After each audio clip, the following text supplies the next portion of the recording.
In this unit, I am going to talk about modeling response variables.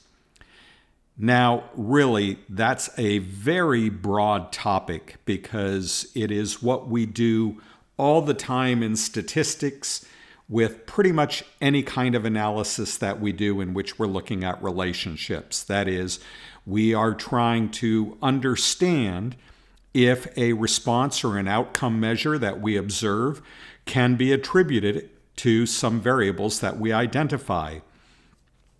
So the title here is a little misleading. It's almost as though I'm saying, let's do most of statistics.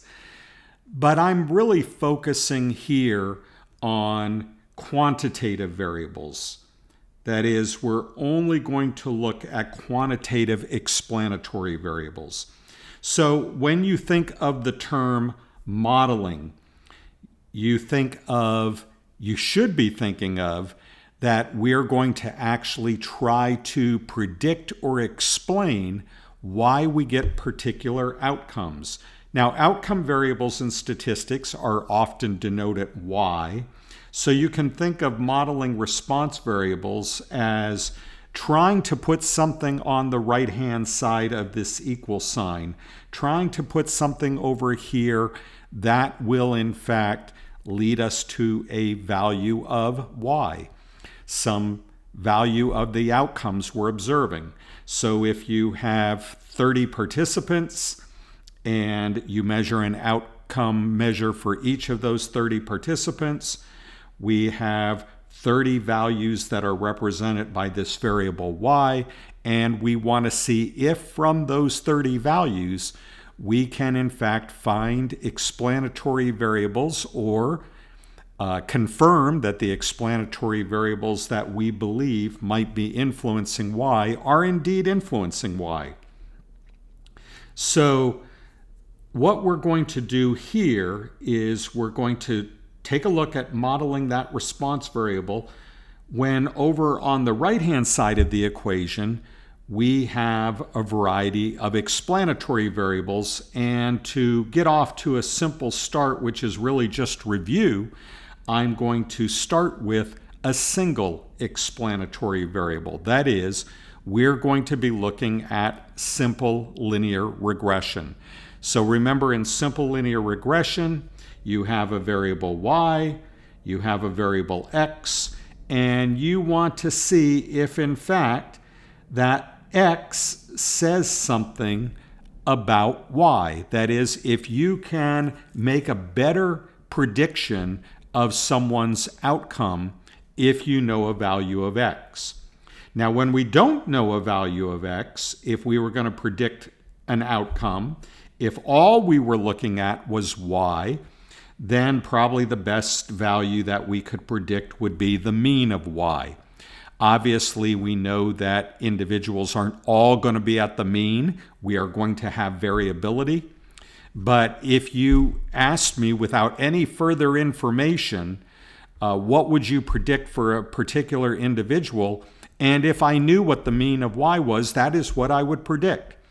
Obviously, the predictions aren't going to be all correct. In fact, they might all be wrong, but that's still the best guess that I can make. Now, if we enter into the equation a value of X so that we have a Y and we have an X, knowing something about X could inform us more about Y than just the mean. Or it could be the case that the mean is still the best prediction, in which case putting in X was really futile. It wasn't very helpful in understanding Y. So in simple linear regression, we begin with a belief that we have some explanatory variable that provides us some information about this Y response variable.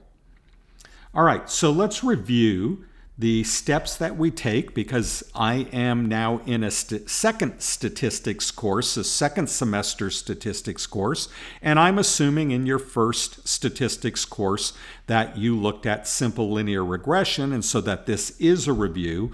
Let's review the steps that we would take when we are trying to analyze the relationship among two variables. So the first thing that I always like to do is graphical analysis. And for the graphical analysis of two quantitative variables, we're going to use scatter plots and determine if there's any relationship among the x and y variables that we can detect visually, and whether that relationship, if there is one, whether that relationship is positive or if it's negative. Then we can move to descriptive statistics, starting with a correlation coefficient. Pearson's correlation coefficient, which is typically denoted R, is going to be a value that ranges somewhere from -1 up to +1, with values of -1 and +1 meaning a perfect relationship. That would say that if you know what x is, you know what y is. And 0, which is right in the middle, if r equals 0, that would mean that there's absolutely no relationship. Knowing something about x tells us absolutely nothing about y. Now, typically, we end up with correlation values that are somewhere between 0 and 1, or between 0 and -1. But the closer we get to those boundaries of -1 and 1, the stronger the relationship is. The other thing we can calculate is the coefficient of determination, and that coefficient of determination is just r squared. Take the Pearson's correlation coefficient, square it. Obviously, we're going to lose the sign, so we no longer know whether it's a negative or positive relationship.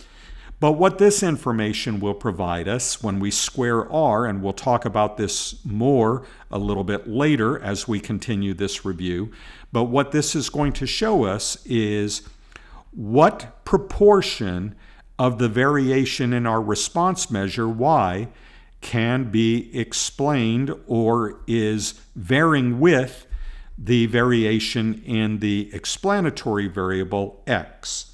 So, for example, if I were to end up with an r of, say, 0.5, and then r squared would be 0.25, what this r squared tells me of 0.25 is that I can look at 25% of the variation in y as being related to the variation in x. Now, in the best case scenario, we could be able to say that 25% of the variation in y is caused by variation in x. But in order to assess cause, we are going to need to conduct an experiment or somehow account for all the other possible explanations for why y is varying. And so oftentimes cause can be suggested, but actually cause might be out of the reach of the conclusions that we can make from a particular study. But science is about not only assessing relationships, but trying to figure out what causes variation in a variable. And so we would really like to be able to have a causal relationship. I'll talk more about that in upcoming videos that we have in additional units. Okay, so the third bullet here is about least squares regression, but in this video I think I'd like to just go ahead and tackle these two things here. That is, look at the relationship of an x and y variable, an explanatory and response variable, and then calculate some descriptive statistics for that variable. So let me go ahead and call up my R notebook, and I'm going to work with the skin cancer data. The skin cancer data looks like this. If I take a look and load in the data, which I'm going to do right here, I've already created it as a CSV file, so I'm going to go ahead and click on this little icon that runs this code chunk and load in the data.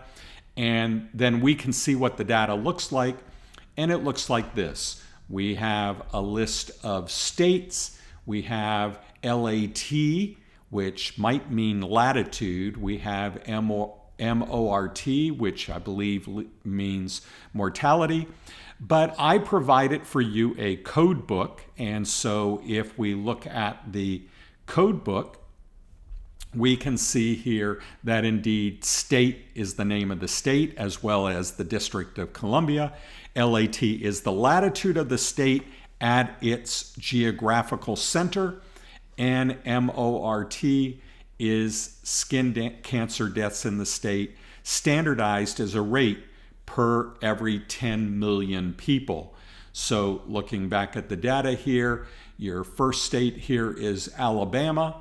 The latitude is 33.0, and for every 10 million people, your annual mortality rate is 219 per 10 million people.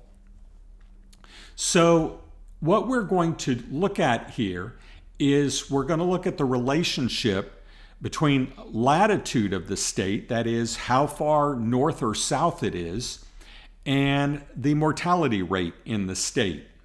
So I am using the plot command, which is what I can use for a real simple scatter plot in R. And so I'm indicating the latitude variable with skin $latitude. The skin is the data set that we see over here in the environment.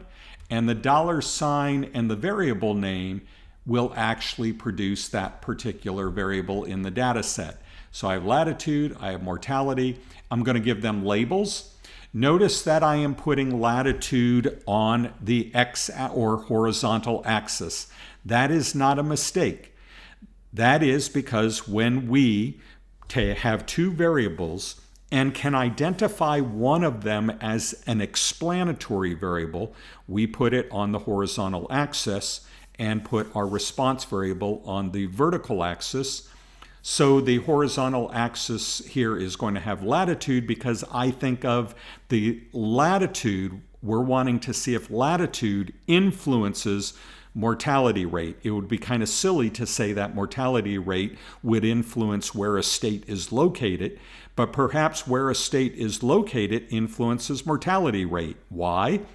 Well, in some parts of the country, we have more sun. We have the sun having a certain angle of reflection that is could be greater in southern parts than it is in northern parts.